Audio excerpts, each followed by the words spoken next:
I'm Lucy. I'm Nicholas. This is a thing where we talk about Doctor Who. Anyway, today we're talking about Aliens of London in World War III, aka the Farty Ones. Yeah, so as I was saying, I have like a million things to say about this episode, but do you want to start off with general thought? Well, I don't know about you, but for me, this is probably one of the worst episodes in the whole series, or two of the worst. This is pretty bad, but it gets worse. Like, this is my favorite show, but it gets way worse than this, unfortunately. But, It's not like, the worst episode in the series, I won't say, but it's definitely in the top 10. describe this in one sentence, I would say it's like the biggest example of this show's growing pains. Like, even more than Rose, this is like clearly this show does not know what it wants to be. I don't understand how you sit down and write an episode for any kind of mainstream audience of television and you put these different things into it. My main takeaway from this episode is that it is not the pair of episodes that I remember it being. You already know that I have like a hate boner for Rose. Like, I think my hatred of Rose as she would be written like immediately following this episode colors my view of this episode, because I always remember it as her being like the antagonistic one. Like, watching it now, Mickey and Jackie are really, really annoying. Like, they're really bad in this episode. They're intentionally annoying, where it's like they're the ones with the character arc in this episode, and so they grow up a little bit by the end.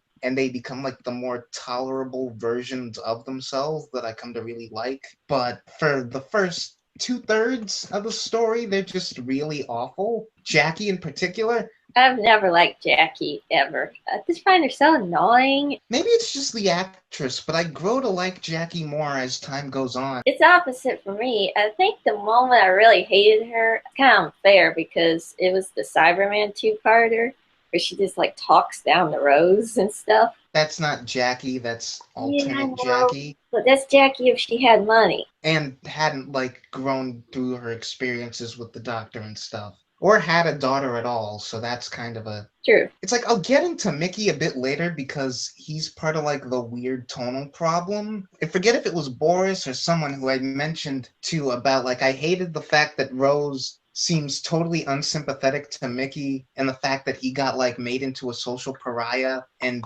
like essentially blamed for her murder when she disappears for a year. Mm-hmm. But then they pointed out that like Jackie is the one who like pinned that on him. I can't blame myself for not remembering that that happened, because the scene where they mention it, she's just like, does someone, Jackie, you owe Mickey an apology. And she's like, oh, well, what was I supposed to think? And then she just leaves the room. And it's like they pay no attention to it. That's something that they really like. She is sniping at Mickey throughout this whole episode until like near the end. He's like, there has to be a moment where he's like, excuse me, you don't have like any ground to stand on. You blamed me a crime I didn't commit for a year. Get off my case already. They need to have that conversation, but it never happens. Mickey is everyone's like punching bag. So mean to him, really. I mean, it's like he never really does anything. But it's different with the doctor than it is with Rose and Jackie, because Rose just kind of ignores him and is dismissive of him. Jackie is like outright antagonistic until she isn't. And the doctor, it's like, yeah, he's constantly making fun of him and saying his name wrong on purpose. But that was less annoying to me on this watch through than it was before. But there are moments where it's like he's clearly, like, he seems to like Mickey, but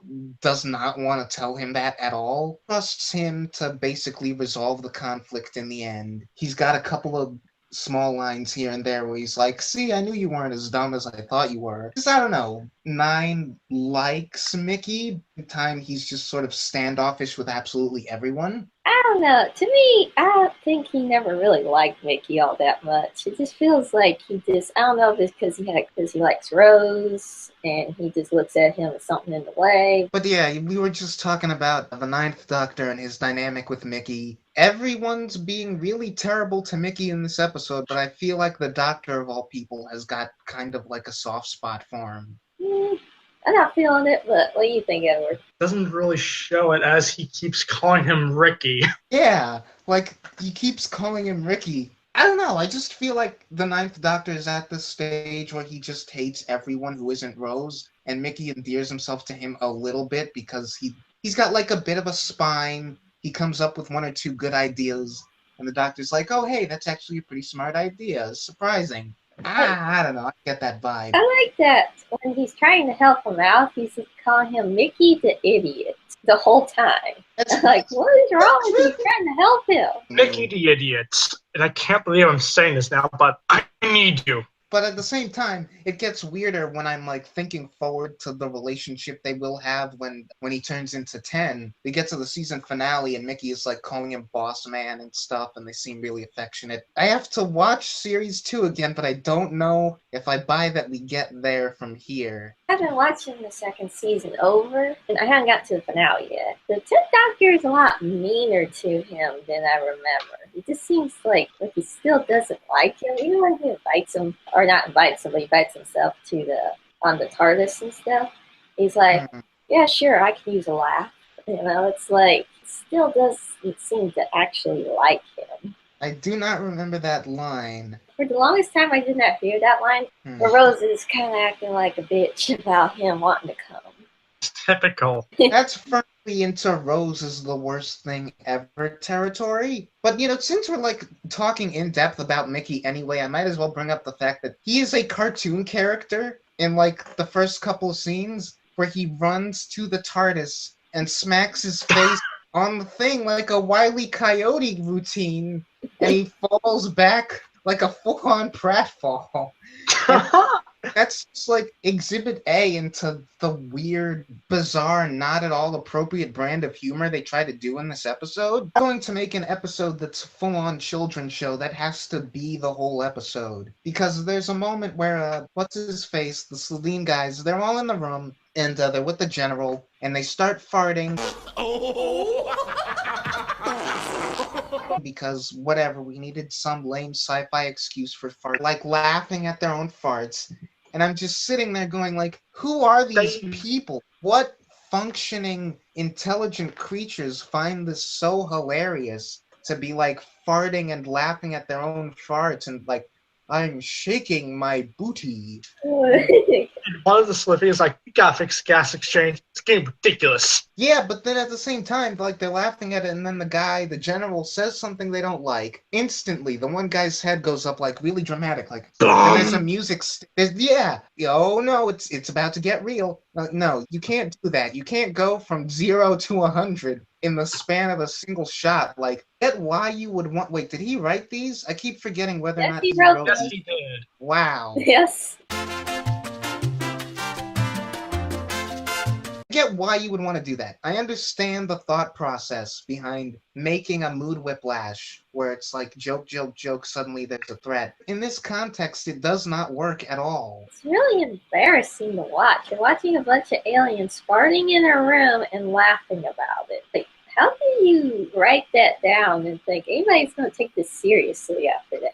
Yeah. And it's like you can use sudden like danger to offset humor, but fart jokes are like so universally recognized as the lowest form of humor at this point that just don't try it. It's not even a joke. It's just a bunch of people in a room farting. Now that I'm thinking about it, I don't know why I would ever be like confused as to whether or not Russell T Davies wrote this episode because it has so many of his hallmarks. I guess starts what would become his hallmarks, like the scene where we've just got everyone hanging out in a flat and the doctor's watching TV and they've got like the television commentary on the aliens, which makes no sense, right? Because this is the day of the spaceship hitting the Tower of London. It can't have landed more than like a couple of hours ago, and yet we've got cooking shows teaching you how to make spaceships out of food. Either that's just an incredible coincidence, and they planned this turning food into spaceships in advance of an actual spaceship crash, or this is impossible, because you don't plan like an intricate food show that quickly. I think this is part of the reason why Christopher Eccleston only did one series. Wasn't it something about him not wanting to get typecast? He didn't agree with Russell T Davies and Joey Gardner and the other producer about how the show was being managed. The excuse I always hear is that he didn't want to get stuck being in like the same role when he took other roles, and I buy that mainly because since he left this show, he hasn't done anything remotely similar to this role. I buy him not wanting to get like pigeonholed as an actor, at least. Well, I think it's more of an excuse. I think he wanted to do the show, and then he did it, and there was just so many like bad, mediocre episodes. I don't think he could see the light at the end of the tunnel for the show, and just said, "I'm done," and just never looked back. If the tropes of this episode and Russell T Davies' writing specifically are what he took umbrage with, then it's probably the best that he got out when he did. Like, for the next 3 or 4 series, there's just more of this sort of domestic. He gives the Doctor the line about not making the TARDIS domestic, and then that's sort of exactly what happens whenever we have a story set on Earth. Hashtag irony. Yeah, and I mean, like, maybe that's Russell knowing that he plans to make the show in general have more of a domesticity to it. Why? Why would he do that? I can understand why he did with Rosa, because this was a side of the companion story that we've never seen before in Doctor Who up to this point, but again, it got old really quickly. And the whole like being on Earth and stuff because of budgetary reasons, but that doesn't always mean you have to make it like domestic or anything. I mean, we had like some that were like ghost stories. And for this episode specific, it would be fine if it wasn't such a like shallow domestic thing. Like, again, like flipping channels and seeing how the landing of this spaceship affects like media outlets and cooking shows. That's a decent novelty, I guess, if you do it once, but it's such a staple of Russell T Davies episodes when there's like a way more interesting domestic side to this episode, which is initially the premise, which is that what happens when the Doctor brings someone back home from going on trips with him and their home life is just waiting for them and they assume that they died. Because like this is the first time I think ever that we've had a companion who's had a home life waiting for them that the audience is aware of once they come back. The fact that the Doctor would be labeled like a kidnapper or even kind of a sex fiend, like that's something you want to explore, right? But this episode just sort of treats it like it's just a hook. It's just a hook for the cold open. If any of us wrote this episode, the Slitheen thing would be the B plot, agreed? I probably would not put farting in it for sure. I mean, like, if you were gonna make it an alien invasion, alien threat thing at all, that would be the background of the story, and the main point would be the Doctor having to deal with Jackie and the local authorities and Mickey getting on his case because he essentially kidnapped a teenage girl. That would be a really cool thing where it's like the first time the Doctor really has to deal with that ever in the history of the show. Yes, but we squander it. It's like, okay, we have the scene where Rose and Jackie are talking in the back room and stuff, and she says, "Where did you go? What happened?" They're crying and everything. Immediately after, they cut to the rooftop and they're making jokes and fooling around. Nothing happens. For as annoying as Jackie is in this episode, like, that's a scene that makes me sympathize with her a lot. Like, oh, yeah, this is a woman who lost her daughter for a year. I kind of have to sympathize with that. And then we cut to her and the Doctor on the roof, and I cannot believe for 1 second that Jackie would let those two be alone together, let alone outside of the apartment. At the very least, we have to talk about how the fact that like she's uncomfortable with them being out of the house, right? There's a scene missing between the two. Like, the fact that it's not a big deal for the Doctor and Rose and they're joking to each other once they're alone, that's not a problem. But the problem is the fact that Jackie would let them be anywhere together, that she wouldn't, like, have the Doctor under constant surveillance whenever he's in the same room with Rose. That breaks my suspension of disbelief. I cannot buy that for a second. This is a whole scene missing. It just cuts. It just feels awkward and it doesn't work. And the thing is, it's not the only scene, though. Like, constantly, the two of them are just out, alone. But she doesn't ask any more questions or anything. It's just kind of like, here's a strange man that took my daughter for a year, and now I'm okay with them being alone with her all the time. Yeah, and like, whenever they're in a scene together, she takes every opportunity to get on his case. Like, why are you even letting him out of your sight? Like, getting back to the channel surf thing,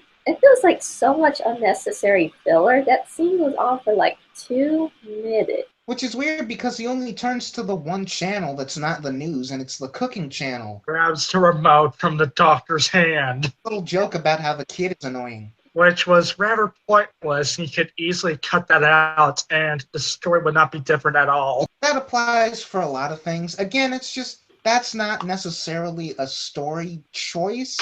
I know that we on the whole did not like this episode, but I don't want to make this just a nitpicky fest. So I feel like I kind of have to defend that, where it's like, it's fine to have some stuff in there that doesn't advance the story, because again, it's taking advantage of the premise of the Doctor being stuck in a domestic situation, and like, what's something we haven't seen before as an audience? So it's the Doctor like fighting with a little kid over a remote. It's just a fun little aside that we could only get in these circumstances. Like, it's entertaining enough that, yeah, why not just do it? I have a big problem with the whole premise, though. We can't take the TARDIS in there because he doesn't want to risk it or anything, but he does have his little wallet where he can flash and say he's, anybody. So there's no point. He could have done that at the beginning, and it gets even more comical because he takes the TARDIS and he brings it there anyway and gets caught anyway. This was a whole waste of time. It's like, always want to see the Doctor switching channels and dealing with little kids. He does make a point about how he's like just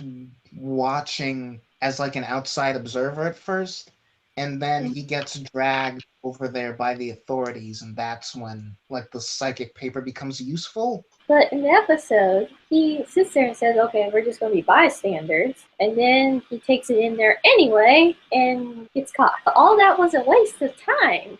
Every bit of it. Got that the broom closet is where he like materialized. And also retroactive Toshiko cameo. Yes, which makes Owen and Sue members not to meet the Doctor. Well, we know, like, just watching this episode, we can infer how this happened. Like, this actress was cast in this episode, and then also cast in Torchwood, and they just threw in a line about how she and Owen switched jobs so that there wouldn't be any confusion. Because Owen was hung over and unreachable. I don't know, just as someone who likes like shared continuities and characters appearing through different works, that just tickled my funny bone. I liked it. So what did you think about the pig, space pig? I like the space pig. I have no thoughts about the space pig. Like, it bothers me that Russell T Davies' era specifically so often uses people with animal heads as aliens. Like, that is a constant thing in this era. Technically not an alien, it's a distraction from the actual aliens. That's why I don't have a problem with it here, but people with animal heads are going to be our go-to for alien designs for a little while. Since I've already, I suppose, defended two small points about this episode, I have to get the taste out of my mouth by complaining about something big again. Sort of tying back to what I said earlier about the Slitheen, the actors, the way that the actors are playing it, they're even more cartoons than Mickey. Like, Mickey is a cartoon for a couple of scenes. These guys are just mustache-twirly Bond villains the whole time. They're not even Bond villains. They're what's-his-face from Austin Powers. Yes, they are, exactly. The $1 million. Yes. I kept expecting them to do the same joke where they're all laughing in the room together, and then they just stop, and it's like, oh. After someone makes that joke, you can't just do a straightforward evil group of people doing an evil laugh together as the scene ends. Like, that's an instant parody of itself. Yes, I know. It's so Austin Powers. And then you have the scene where he goes silent but deadly or something like that. I'm like, ugh. I honestly blame the actors as much as I blame the writing. At least half of these lines could be made somewhat passable if they were not giving the performance that they were given. Like, I don't know if the director was like, more hammy, more kids' cartoon level performances. Their voices, their facial expressions, half of their facial expressions are like giant eye-bulgy facial expressions. They're really out of a different show. Like, this would be silly by the classic series standards. Even without the farting, I would be taken out of the episode just by these guys, like, facial acting. Yes, it's just too much. It's like I said, it's like a parody or Austin Powers. Clear in some scenes, Christopher Eccleston's annoyed. Excuse me, you mind not farting while I'm saving the world? Do you mind not giving a terrible performance while I'm trying to do serious acting?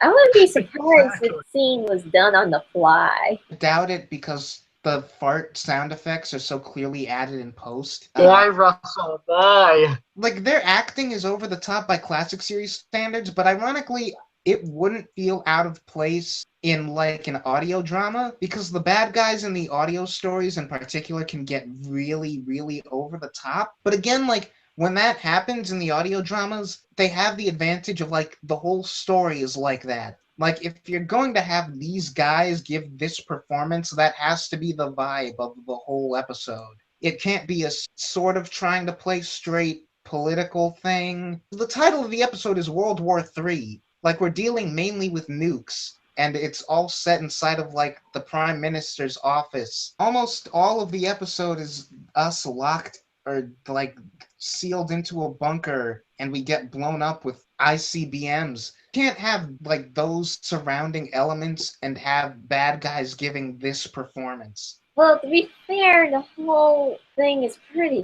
silly. I mean, from the pig to the art of aliens, it's just hard to take any of it seriously, personally. Even though, like you say, mentioned we're dealing with, like, possible wars. If you made the Slitheen different, the rest of this episode inherently becomes easier to tolerate and, like, more weighty. You get rid of the farting, you make the actors rein in their performances like 200%, and you have something here, but they're just so distracting. Like, I can't forgive any of the episode's smaller problems because they ruin everything. I think this was a wasted opportunity to reintroduce units. I mean, they are mentioned, but they barely utilize them. But then again, this story already has too much going on. Do we really want to bring them in here?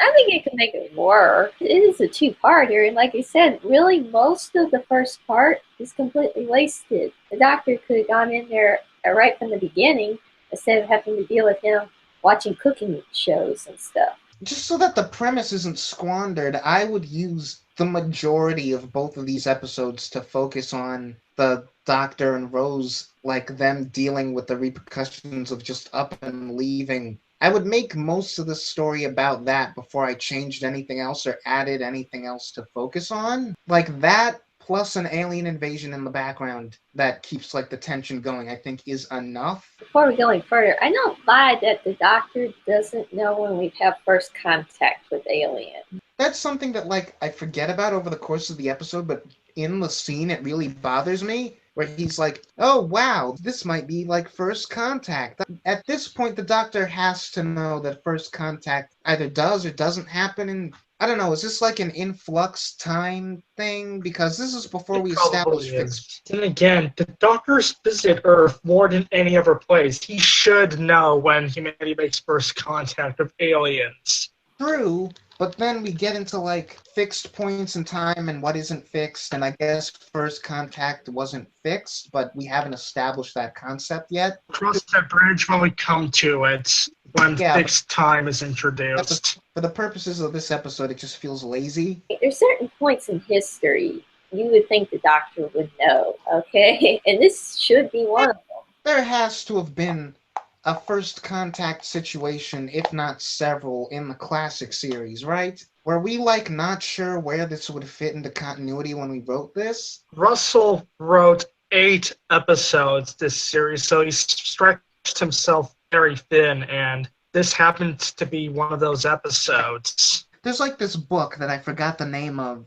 that's basically, like, emails back and forth between Russell and somebody else during, like, his entire era, like, during production. And I really want to know, what mindset was he in when he's writing this and Rose? What is he thinking that this show is going to end up being? You would think all your ideas would be the freshest, and you know what you're doing, or you know what kind of tone you're going for. But it seems like Russell T Davies kind of wanted this to be kind of silly, kind of quirky and silly and kid-friendly, but then he puts all this really dark stuff in there to say, oh yeah, it's supposed to be for adults too, so it's... But at the same time, like, juggling the quirkiness and the darkness is, like, not only just outside of that being this show's thing on the whole, the specific brand of, like, almost Looney Tunes humor that he does, plus, like, really, really morbid stuff, that's something that continues through, like, future episodes. You have this, like, cheesy Looney Tunes humor that constantly gets in there. It's weird this episode sets up so many tropes that will become common in his episodes down the line, but at the same time, watching it does not feel like the same show that he would go on to do in like series 2 and onward. I don't know what it is. Maybe it's just the Slitheen. Maybe it's just the fact that we never go quite as silly as these guys ever again. Except on the Sarah Jane Adventures, where they show up a lot. Yeah, but I mean, like, just within this show, I think they might be the big thing that separates this and makes it feel like a real outlier. Like, no, these two episodes are not the same show that Russell is writing whenever else he writes an episode of this show. Pretty sure he did the episodes that he wrote. He wrote Rose and The End of the World. He wrote the Alien Two-Parter, The Longest Game, and the finale. And Boomtown. There's just something about this series that feels really distanced from everything else in regards to specifically how he writes it. Like, something happens to his writing style or the way that he's thinking about this show between now and series 2. It's more serious in season 2, but I don't think the writing gets that much better. It's not a quality thing, because I think most of Russell's episodes are terrible, but it's a matter of, like, it just feels different. Like, after this season, he's going into this show with a different mindset, it feels like. Maybe he was just drunk when writing this. I could totally see that. Like, just to segue off of this, and this is a super nitpicky thing, but Rose mentions her mate Shireen, maybe for the first time in this episode. And does it bother anyone else that we never once get to actually see her? Well, Shireen is mentioned in The Unquiet Dead, which is before. So yeah, this is a character who gets mentioned a couple of times and we never see her once. Like, what was the point? This is another facet of how grounded and down-to-earth and normal girl-y that Rose is. But I think we've got enough of that with Jackie and Mickey. Like, having this other unnamed character who's just sort of mentioned and never shows up, it's really distracting. Let's move on to another thing that kind of bugged me about this. At the very end, he's making this big decision about, having the bomb sent to the house. And he says, if I do this, I could lose you, Rose. We could lose the entire world, and he's just so focused on her. It's like, you guys are going to die anyway. I'll disagree with you on that, because Rose is like the only person he's spent any extended amount of time with. Right after the Time War. Yeah, and again, if we're going by the whole he just regenerated thing, he sort of like imprints on her. I understand that part, but the world's going to end either way. Okay, let's let the bombs go off and kill everyone. So you're saying that line is weird because either situation ends with her dead? Yes, it's a drama. It's this melodrama. He's making this big deal about, I can lose you, Rose. And I imagine he's thinking, like, even if worse comes to worse and like these guys eventually either get in here or take out the whole planet, there's a way that he could at least get himself and Rose out safe. They need to talk about that more if that's the case, though. Have him, like, mention at some point, I could get the two of us out of here at least. Yeah, they could do that, but they never do. Actually, was to mention Harriet Jones. Watching this episode, again, this is another thing where this episode is weird, made weirder by what comes later. She does not feel like the same character in this episode that she would feel like every other time she shows up. Like, whenever else she shows up, she's generically in a leadership position, like, she's got control, she's opposing the Doctor on tons of stuff. Especially in Series 4, where she shows up and she's, like, gathering the resistance against the Daleks, and it's weird. Here, she's, like, really quirky, and she's likable, but she's not totally, like, effectual. Quirky and sort of girly, and that's not a vibe that I ever get from her ever again. She played up much more serious in the other episodes. Yeah, and it's like, it's not even just a matter of this not being a very serious episode by virtue of having the Slitheen in it. It's like, we are setting up character traits for her. It's not like we're forcing her into a comic relief role, because that's what the Slitheen are. They just don't know what Harriet Jones is yet, I guess. They know it now, and then they change it. Yeah, they wanted to make her more quirky and fun, and then they said, nah, we're just gonna make her serious. It happens a lot with first season kind of stuff, which I can forgive that. And the fact that she barely does anything also makes her seem pretty pointless. Like, if she's just in this episode to be set up for later appearances, then it makes sense that she doesn't have too much to do. But considering that she really doesn't do much in, like, I think the only 2 episodes after this that she shows up, and it's like, why did we even create this character? We could have had someone serve her purpose in A Christmas Invasion and the end of series 4 without having set her up in this episode. Like someone who the Doctor has to make an example of when he says like the whole 6 words thing. Like, I could topple you with 6 words, and then he does. Like, so much for that Britain's Golden Age thing. Like, you ruined her career a year after she's in office. The point is, like, you could so easily make whoever it is in Christmas Invasion and the end of Series 4 a different character from Harriet Jones as she appears here, and nothing would be lost. Except in this episode at the end, the Doctor sets up that she's going to be the future Prime Minister. Yeah, like, if you got rid of that line, this character never has to appear again. What good she does, which is none. But yeah, like, I think that might be all I have to say about this episode. Below average and forgettable. I guess I'll say this, I don't know if enjoyed is the right word, but I didn't hate World War III as much as I did the last time I watched it. Aliens of London I felt pretty much exactly the same as whenever I watch it, but World War III held up a little bit better to scrutiny than I remember it. Only because this is the first time watching these episodes where I really pick up on how much we're intentionally, like, progressing Jackie and Mickey, and how we're actually doing stuff with them and not just letting them be terrible and leaving it at that. Like the end where Rose says, I'll be back in 10 seconds, and the 2 of them wait for her, and then we just end with them walking off. That worked. Like Rose, this is not a pair of episodes that I would feel inclined to watch ever again. And Rose still sucks as a character, and we are 5 episodes in. She was more tolerable here than I remember her being, if only because, again, Jackie and Mickey get the brunt of, like, the stupidness. I feel like the next episode that we talk about has to be something that we, if not all of us like, at least one that I like. People are gonna get annoyed if it's just us, like, slagging every episode we talk about every week. 11th hour. Going all the way to the 11th hour. Eden just poked her head in through the window to say that we should do the 11th hour. We're not just gonna jump to the 11th hour. We'll work that out later, I guess, but next one should be a positive one.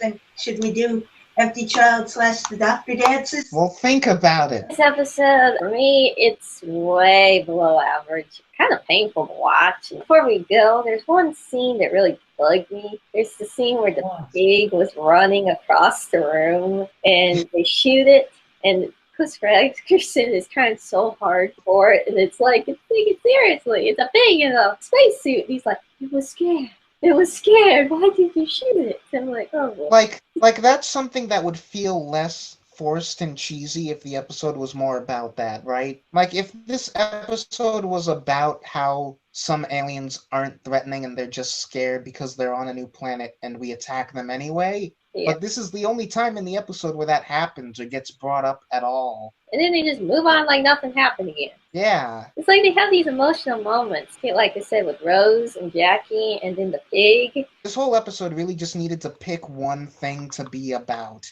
Yeah. I'm going to take this opportunity to go to sleep. I gotta go fix the door. See you then.